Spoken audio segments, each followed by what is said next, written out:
So I recently went to an event, and it was an event with several medical professionals, and the discussion went to whether or not a fourth or fifth grade reading level was appropriate for a consent form for people with HD, because it seemed as if people had issues with,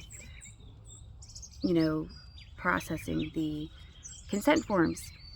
But it became clear to me that there are several people in the community,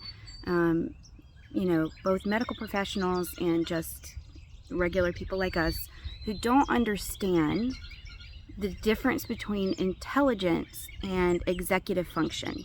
The best way that I know how to relate it to something that people would understand, especially medical professionals, is a traumatic brain injury, okay?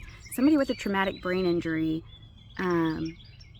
hasn't lost their intelligence. Their brain is having to rewire, and so they're slower in processing and things like that. And I want to read this to you. Brain injury can lead to executive dysfunction, which means difficulties with planning, decision making, and organizing, even if a person's overall intelligence remains relatively unaffected. So they are distinct. Just because you have cognitive difficulties and executive function issues called executive dysfunction, like you would see in people are very familiar with these things when you are neurodivergent, so ADHD, ADD, autism, things like that. People with HD are not, in early HD, are not dealing with an intelligence issue. We are dealing with executive dysfunction.